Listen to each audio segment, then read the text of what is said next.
Здравейте, приятели, на редовната телевизионна поредица за домашни любимци в ефира на Hobby TV.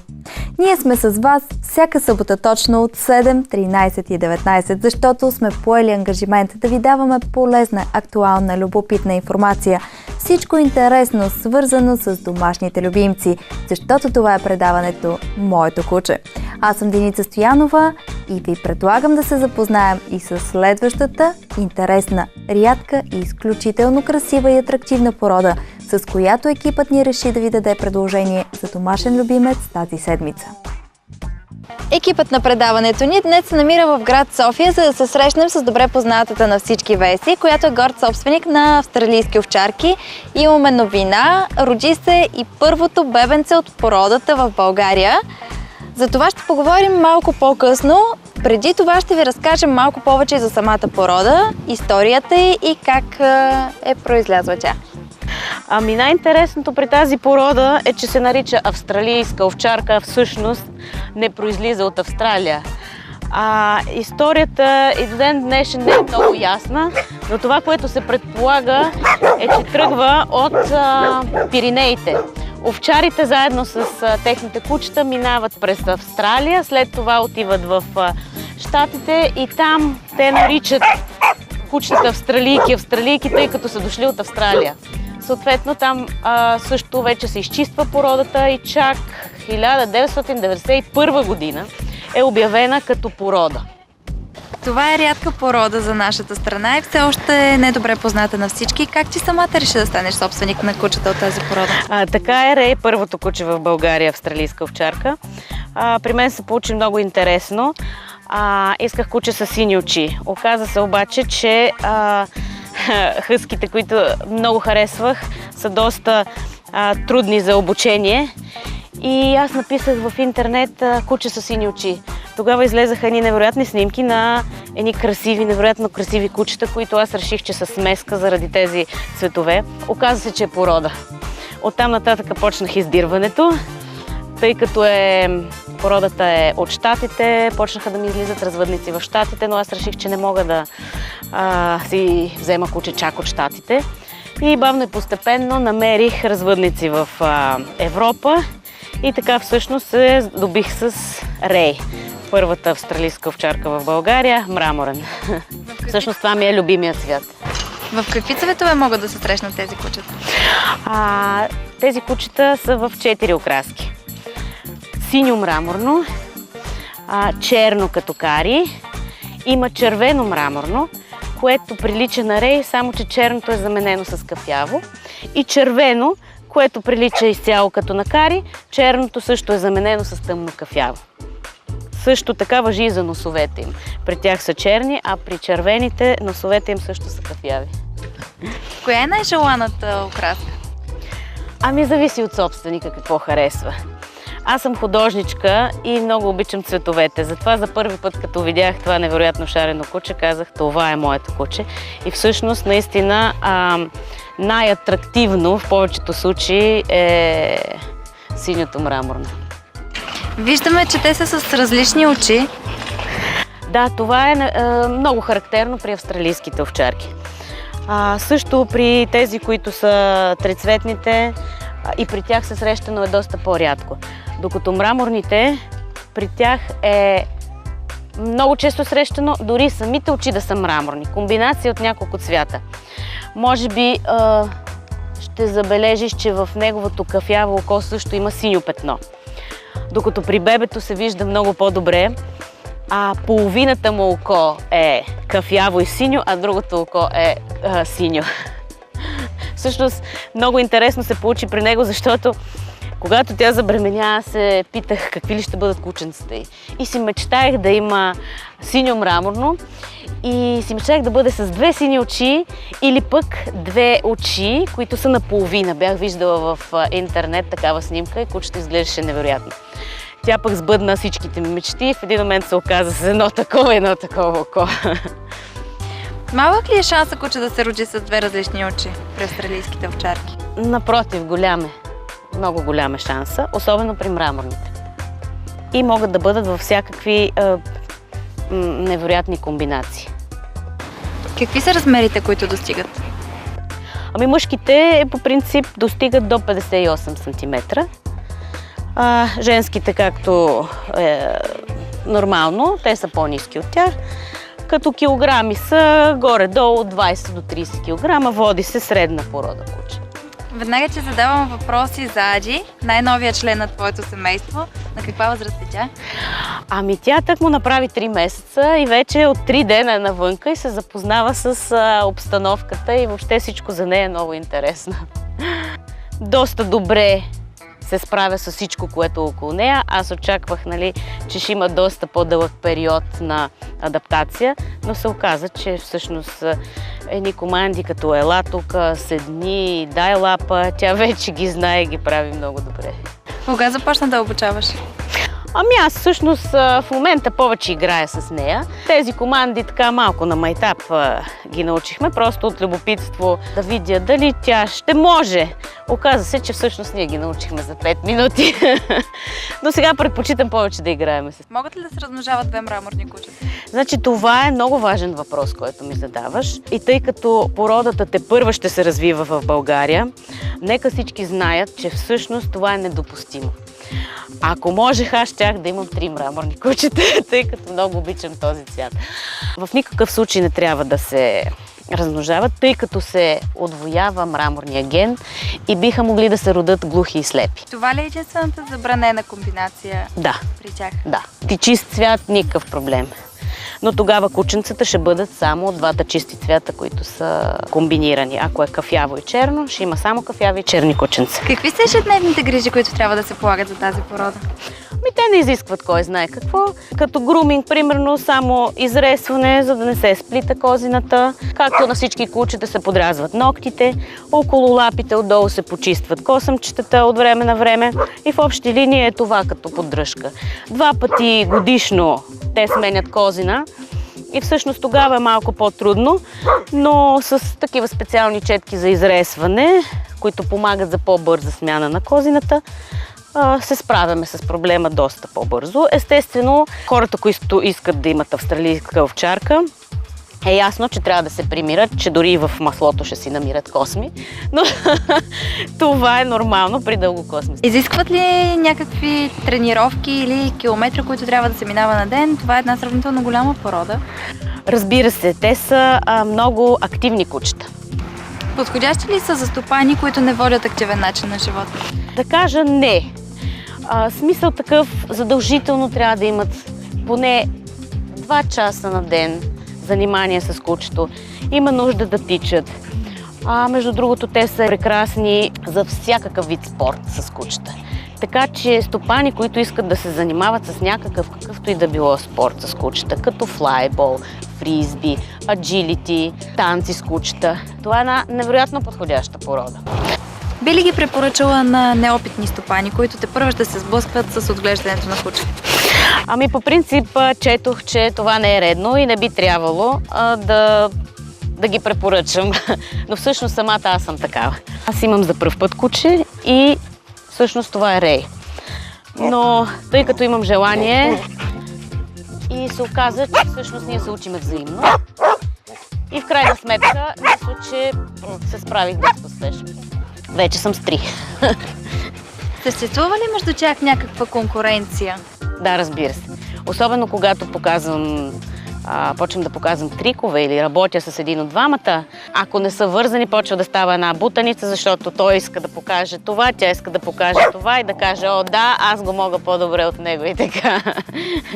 Има един вид ревност, но естествено, както е с децата, аз се опитвам да бъда абсолютно равна с тях по отношение на моята любов. Пък аз ги обичам еднакво. Как се промени живота ти, откакто Яджи се появи? Ами първо, живота ми ужасно много се промени, когато Рей се появи. И постепенно започнаха да стават повече. Взех Кари, защото се оказа, че Рей е единствен в България и едно такова прекрасно куче с толкова много награди. Реших, че все пак не е лошо да има женска и да направим едно кучило и да развиеме породата в България. И така взех Кари. Станаха 2. Мисля, че не се затрудних кой знае колко. Само дето трябваше да чистя малко повече лапи. 8. Сега изведнъж лапите станаха 12, но мисля, че нямам никакъв проблем относно това да кажа, че ми е трудно, примерно. За сега мисля, че се справям. Аз си мислих, че с малкото ще ми е доста трудно. Естествено, в момента предстои с нея да се обучаваме, така че се надявам да става все по-лесно и по-лесно. Кога трябва да започнем да обучаваме своето куче? Аз смятам, че по принцип от началото, откакто го вземем, ние може да го обучаваме. Но зависи какво. Разбира се, колкото е по-малко, колкото повече всичко възприемаме и правим на игра, толкова по-добре. Между другото, съответно, може да го обучаваме и на различни команди, но аз мисля, че по-сериозното обучение вече трябва да е поне след половин годинка. На каква възраст козината става толкова гъста, хубава, плътна? Ами интересното е, че с всяка година той става все по-красив и по-красив. На година вече, горе-долу, така имат форма на австралийска овчарка. Забелязах, че той към 3-4 години направи така най-красивата козина. Доста голяма и прекрасна. Сега има доста грозна опашка малкото. Но към година вече опашката трябва да стане красива като наречена. Снимките, които откриваме в интернет, част от кучетата, представители на тази порода, са без опашка. Защо е така? Значи това не е козметичен дефект. Това е останало още от времето, когато то е ясно на всички, че това са пастирски кучета. И тъй като те са живяли в щатите, обикновено в ранчо, където се грижат за различни стада, всъщност от практична гледна точка. Идеята е била да не си закачат опашките на бодлива тел, различни бодливи растения. И тъй като опашката е много чувствителна част от тялото, всъщност оттам датира точно това рязане на опашките. Аз лично страшно много харесвам опашките им, затова предпочетах моите кучета да са с опашки. Използват ли се все още работните им качества или се отглеждат повече като домашни любимци? И двете неща, но тъй като те са страшно универсални кучета, и тъй като могат да се ползват и като пастирски, и като спасителни кучета. Ползват ги като кучета търсачи на дрога, също така като кучета за слепи, терапевтични кучета. Между другото, това, като гледаме, е страшно популярно в Европа и в Щатите, докато при нас е доста така тепърва се развива. Знам, че има няколко кучета, които работят да се занимават с това, но е съвсем в началото. На 19 октомври екипът на предаването «Моето куче» ще отрази поредната специализирана киноложка изложба, организирана от Български републикански киноложки съюз. Мястото е град Разлог. Записани за участие са повече от 200 екземпляра от тази стереотипна и атрактивна порода. Бъдете с нас, за да видите кой ще стане шампион на изложбата. Над 200 кучета от 30 клуба ще участват в национална киноложка изложба на българско овчарско куче в град Разлог. Събитието е част от проявите, посветени на празника на Разлог, 24 октомври. Както обикновено, овчарските кучета ще бъдат разпределени и оценени по класове. Бебета подрастващи, младши, междинен, открит, работен, ветерани и клас шампиони. По традиция ще бъдат проведени и конкурсите «Дете и куче», «Развъдник» и «Развъдна двойка». Място на събитието е стадиона на града, а началният час на изложбата е 10 часа.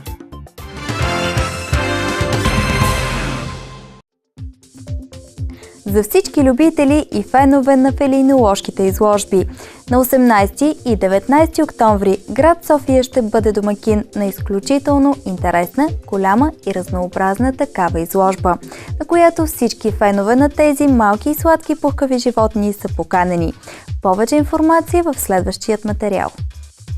На 18 и 19 октомври в зала София на Кемпински хотел Зографски ще се проведе 5-та международна фелиноложка изложба в България и на Балканския полуостров.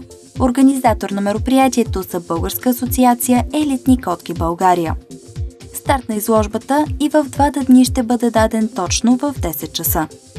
Всяка котка ще бъде оценена от 10 авторитетни и световно известни експерти от САЩ, Канада, Украйна и други страни, сред които са имената на Луис Уотсън, Джон Уебстър, Пам Делабар, Олга Рукиних, Джордж Чери и други. Оценяването ще протече в 10 ринга за всички породи. Максималният брой котки, който ще бъде допуснат до изложбата, са 225. Датата на закриване на каталога е 14 октомври.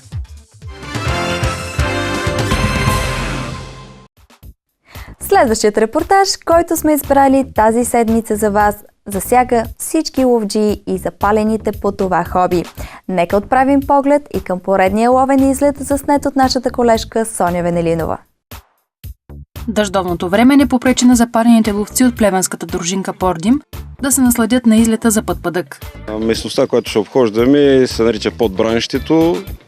Било е стърнище, сега е подраз, балур, ниска растителност. До сега сме ловували тук, имаше добър успех при лова на пътпадък. Времето не е много благоприятно, надяваме се да се разходим и да има слука. Предполагам, че цяла вечер е валяло, предния ден също. 2 дена вали и цяла нощ не е спирало. Ако има местни пътпадъци, ще имаме успех. С голям ентусиазъм и вълнение гостите и местните ловци обхождаха набелязания район. Изобилието от дивеч, влагата и хладното време благоприятства за добрата работа на ловните помощници. Всеки практикуващ това хоби знае, че за да има добра слука от излет, е необходимо добре обучено куче. След първия обход на стърнището, ловците са доволни от наличието на пътпадък и от отлично работещите кучета. Митко, ти си един от гословците в днешния излет. Кажи ни как ти се струва мястото, дружинката, кучетата? Значи за самото място на гости съм в Плевен, първо искам да кажа. Тук сме на приятели на гости. Просто мястото за пътпадък е уникално. Както се видя, стреляхме може би около 25-30 пътпадъка. Перфектно. Кучетата работят много добре, справят се на близка дистанция и в общите линии много по-добре има пътпадък в района, отколкото при нас, примерно.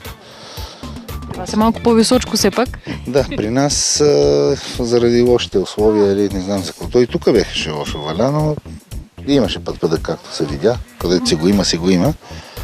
Искам да кажа само, че съм бил на лов на фазани тук в началото на тази година, което също беше много хубаво. Имаше фазани, изкарахме 2 дни чудесно и това е. Това реши пак да дойдеш тук, в Плевенско? На пътпадък, да. Прекрасен район, уникално, с приятели. Това е лова. Ужанатите ниви са житни насаждения и високите треви в края им са отлично местообитание за ценните ловни птици. Затова през целия излет мъжете успяваха с лекота да отстрелват вдигнатите от четириногите пътпадъци. Кучетата показаха отлични качества и в стойките, и при апортите. Ловците от своя страна демонстрираха завидните си реакции и точен мерник. Ето какво сподели за излета гост-ловец от Староселци, чието куче се представи много добре по време на излета. И за мен излета беше много приятен, добре мина, имаше пътпадъци, имаше и пропуски, имаше и успехи. С колегите тук ми е приятно да ловувам, идвам доста често по време на лов на пътпадъци. Харесва ми обстановката и лова, който се практикува тук. Кажи ни малко повече за твоя 4-крак помощник. Значи аз ловувам с куче порода Дратхар, който съм страшно доволен. Аз от години ловувам с тези кучета. Според мен е едно прекрасно животно, прекрасен представител на породата, който и днес се представи според мен много добре. Да, видяхме много апорти, много стойки. Да, абсолютно. Кучето е перфектно за мен. Добре си го обучил? Все още се борим с древни недостатъци, но за възрастта си, кучето е много младо, за възрастта си е добре. Каза, че е на годинка? На година и 6-7 месеца някъде е кучето. За тази възраст мисля, че се справя перфектно. Как се казва? Хера. Перфектни заложби имаше кученцето. Ловувахме миналия сезон, беше на 5 месеца, пак тук на пътпадък. Тази година също. За мен е прекрасен ловен другар. Втори сезон вече се радваш на нейните успехи. Да, вече втори сезон ловуваме с нея. А доволен ли си от пътпадъка, който имаше тук в тези поля, въпреки времето? Значи мога да кажа, че тук в целия район има много добри запаси на пътпадък. Просто в другите райони покрай Плевен е доста по-малко като количество. До края на излета мъжете се радваха на добрата работа на кучетата и на точната си стрелба. Пътпадъка по веселките бе в изобилие. 8-те ловци имаха около 50 отстреляни птици за 2 часа обход на стърнището. Си един от домакините днес. Днеска съм един от домакините, да. Как ти се стори излета? Излета е перфектен за времето. Дъждовно време 2 дена и излета за мен беше перфектен. Много добре. Има местен пътпадък. Колко успя да си отстреляш? 10 отстреляхме, въпреки лошото време. Очакваше ли да има толкова? Честно казано не. Но пак добре. Разбрахме, че във вашата местност има най-много пътпадък тук от Плевенска област. Според теб на какво се дължи? Стърнищата има храна и затова има пътпадък.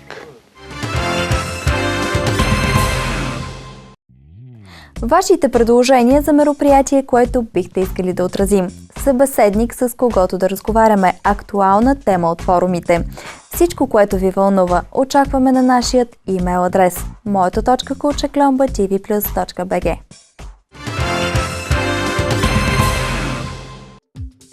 Ето, че дойде време и за най-забавната част от нашето предаване, именно тази, в която вие, нашите зрители, взимате дейно участие, като ни изпращате снимки на своите домашни любимци. Нека не губим повече време, а да се запознаем и с сладките 4 ноги в конкурса ни тази седмица. Неро е най-дружелюбното куче, което може да срещнете някъде. Така започва писмото на Ванина Петкова. Хората не го вълнуват изобщо, но има ли куче, тогава гледайте шоу. Приятел е на всички, от чихуахуа до питбул. До тази си възраст 7 месеца не е изръмжал на нито едно куче. Честичко пада по муцуна, защото има толкова дълги крака, че не знае как да оперира с тях. А ето и малко предистория за появата на Неро в живота на това семейство. Неро идва след смъртта на друго обичано до болка куче. Мина се време, докато решихме, че имаме нужда от нов приятел. Неро не дойде случайно при нас. Той е търсен и според нас нищо не е случайно. За първи път го видяхме във Фейсбук страницата на един зоомагазин за осиновяване. Последва дълга агитация вкъщи, че той е нашия човек. Отидохме до магазина и изненада. Неро не е там вече. Решихме, че това куче само нас чака. Отиваме до приюта в Богров. Не успяхме да го видим, защото е под карантина. Отиваме втори път и направо го взимаме, без дори да знаем как изглежда, освен на снимка. Името му идва от света, който носи с такава гордост. Обичаме това куче и не държим да спечели. Искаме хората да разберат, че приятелите не се купуват, а се обичат. Неро е приятел, независимо, че няма порода. Майя е сибирско хъски на 45-дневна възраст, много жизнена, игрива, любвеобилна и забавна. Обича да прекарва време сред природата в компанията на други хора и кучета. Майя е щастие за цялото семейство. Това бяха нашите участници в месечната надпревара "Моето куче номер 1", включили се в конкурса тази седмица от месец октомври. Надявам се, че вече имате своя фаворит. Ако не сте избрали, то време е да го направите. Как? Влезте на www.hobbytv.bg. Там можете да разгледате всички участници, включили се в надпреварата от началото на годината до този момент. Всички от тях са прекрасни, сладки, различни породи с различни истории, на различна възраст, но и имате право само на един глас. Не го забравяйте, затова добре обмислете вота за най-сладкият от тях. За тези от вас, които имат желание да се включат в нашата месечна надпревара, но не знаят как да го направят, предлагам ви сега да чуем и регламента за участие, но преди това ви напомням. Изпращайте ни снимки само с високо качество, по възможност хоризонтални. вашите имена и телефон за обратна връзка с вас. В имейла си публикувайте няколко по-интересни и атрактивни снимки на своето четириного, както и любопитни факти за него. Очакваме снимки на вашите домашни любимци на имейл moето.kuche@tvplus.bg, както и информация за тях: име, възраст и порода, характер и темперамент, какво обичат да правят, как се забавляват. Ето и останалите правила за нашата надпревара. Месечните победители от играта нямат право да участват за втори месечен приз. Гласуването се извършва на нашия уебсайт www.hobbytv.bg. И не забравяйте, че зрителите гласуват по снимките, които ни изпращате. Затова избирайте най-интересните, впечатляващи и забавни фотографии. Очакваме ги на имейл moето.kuche@tvplus.bg.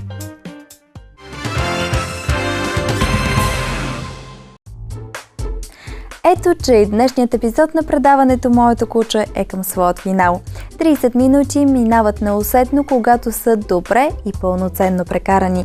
Надявам се, че сме успели да ви дарим много усмивки и положително настроение. А сега е време да разберем какво ни очаква в епизода следващата седмица. В следващият епизод на предаването Моето куче ще продължим разговора си с Веси Илиева за нейните прекрасни кучета, отлични домашни любимци, верни приятели и истинско семейство. Ако сте решили, че това е вашата порода, то тогава ще ви дадем още информация, полезни съвети и любопитни факти около отглеждането. Ще ви срещнем с две прекрасни малки създания, чиято съдба се промени. Как и защо? Това ще оставим в тайна за сега. Ще научим имената на тримата финалисти в надпреварата Моето куче номер 1 за месец септември. Затова не ни пропускайте. Гледайте ни отново следващата седмица по същото време, само в ефира на Hobby TV. Нашият премиерен епизод е всяка събота точно от 7, 13 и 19 часа. Ако не можете да бъдете с нас през уикенда, то тогава направете го с повторение на предаването в сряда. От мен Деница, чао! Желая ви една много хубава, успешна нова седмица!